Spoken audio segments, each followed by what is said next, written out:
Christian Spicer, I am so curious about your VR experimentation this week. Tell me what you've been into. So I took the plunge, because what is VR if not a bottomless pit to spend money on? I don't know what else it is. I mean, I don't either.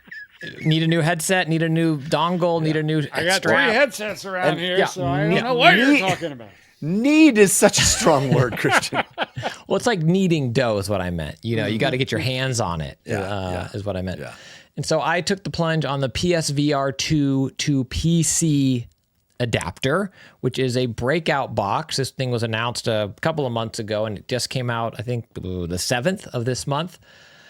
And unfortunately, a lot of Sony items, hard to find. It wasn't just, I'm going to go buy this now. It was I think Stealth launched at like midnight on PlayStation Direct and then immediately sold out. I think the 2 they had in stock or whatever it was. I ended up finding one at Best Buy that I was able to buy online and get.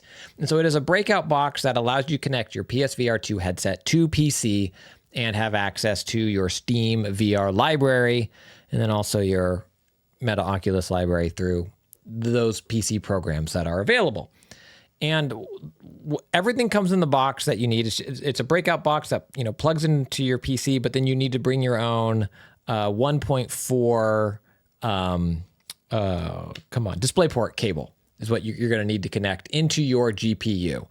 The wild thing is that those old, no longer beefy GPs that had the dedicated VR port. That got abandoned real quick. That just works. It just works. works. It does? You don't need the breakout box. It just works. You can just that's great. You can just put it in. But for the newer modern beefy GPs, you need this breakout box, and then you plug your PSVR2 headset into that. And then you have to sync your controllers over. And so I'm gonna praise this thing a whole bunch here in a minute. But getting it set up, it's like, now this is pod racing. It's like it is the PC gaming side of it. We're on PlayStation. The beauty of PSVR2 and PSVR1, for that matter, too, at the time, is so simple compared to everything else. You're not drilling lighthouses around, with the PSVR1 and PSVR2. You plug in, you hit the controllers, they sync right away. Here are you sure? PSVR1 was kind of a pain. If the PlayStation Eye camera, you got a box easier with than what was available. 14 cords. Yeah, easier than what was available at the time, in my opinion. PSVR2, super simple to hook up on PlayStation 5. Very easy. This, you have the breakout box you got to track and actually source. Then you got to make sure you have a DisplayPort 1.4 cable and that the DisplayPort, you're plugging it into the right part of your computer. All PC things that people can do. And then you got to sync the controllers over. And for Bluetooth. For whatever reason, my onboard Bluetooth on my PC that works for everything else, just fine. Everything else, just fine. PSVR2 controllers, we're like, nah, dog, we don't got this. This does not work, does not compute. Oh, wait, never mind, now it works. Cool, go ahead and start playing. Just kidding, we stopped working again. Oh, now you're cool. Just kidding, your hand stuck in your face. We quit working again. So Sony has some recommended Bluetooth adapters to get. And of course, I'm reading on the forums trying to get this stuff working. So one of the ones that Sony recommends is the TP-Link, BT500, whatever it is. I get that. Cool. Plug that in. Everything is working flawlessly. And by everything, I mean my left hand. My right hand does not. Worse than my built-in for whatever reason. I get a USB extender cable. So I'm like, well, maybe this Bluetooth thing is just too far from where I'm playing. The favorite game I played so far is getting this thing set up. It just, I have this extender cable. I got the Bluetooth dongle right by my hands. Right hand just not working for whatever reason. Can't solve it. Such a bummer. So then I'm reading through the forums like, well, you don't want that one. You want the Asus, whatever you pronounce it. That one actually works better. I'm like, well, in for a penny, in for $1 million, right? I think is how the saying goes. And so I got that one. It was like $12, $13. I got it also at Best Buy. Plugged it in.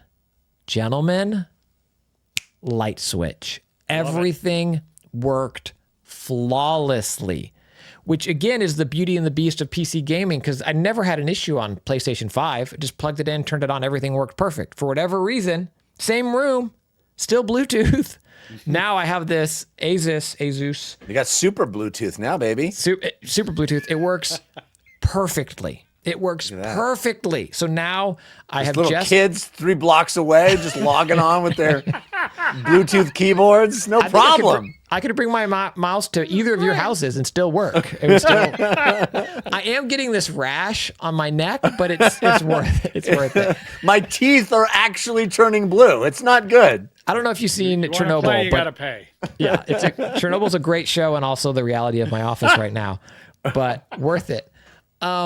And so before that, I talked about I got the comfort strap. I got a comfort strap mod for my PSVR2 headset. So I got it's comfortable on my head. I got my controllers working. I'm playing on PC.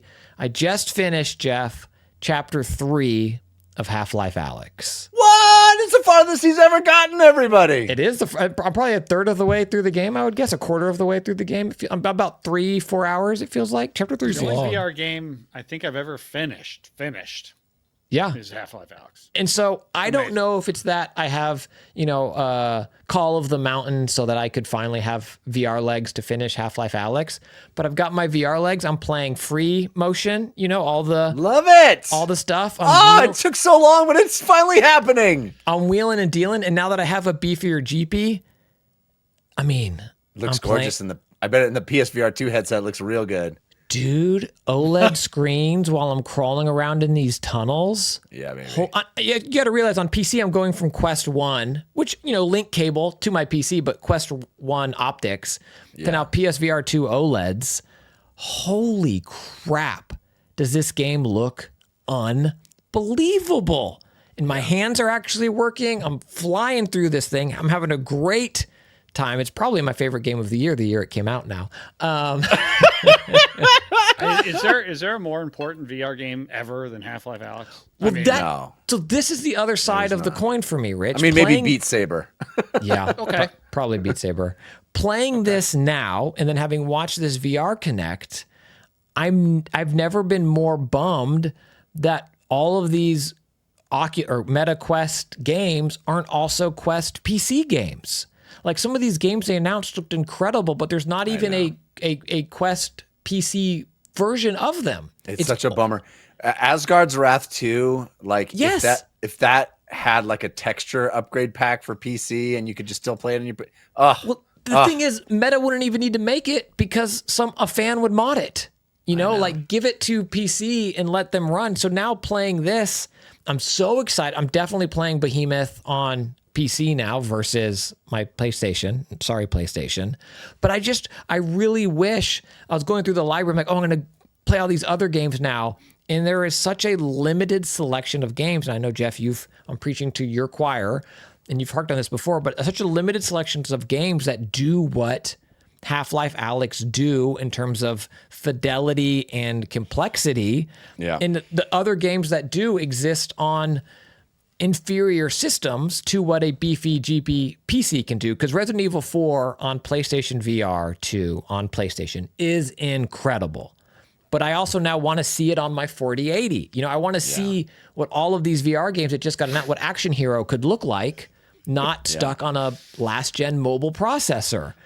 And so, I talked about that just recently when I got a review code for Riven on Quest because I was like, I'm gonna play it on Quest, and then I bought it on PC to stream it to my Quest, and it's night and day. Which of course it is. Of course it is. Like it's awesome that you can play these games standalone at all, but when you're getting it streamed to from your beefy GP, and it's got the huge textures and it's stunning. Highly recommend Riven in VR, by the way. Excellent game.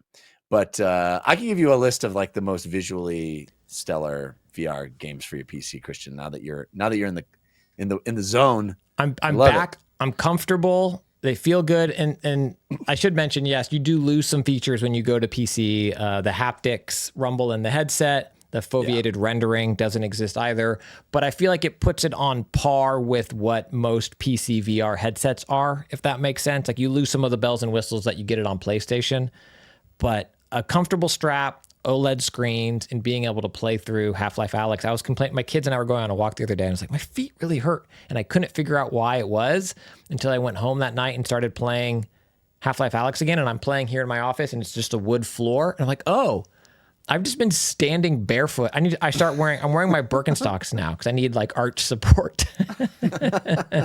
Well, you got to tell me. I hope you stick with it. You got to tell me when you get to the chapter entitled Jeff. I will, and it will be a 2-hour podcast, I'm sure is what the chapter will be. You and I just podcasting. Yeah, there better not be any news that week.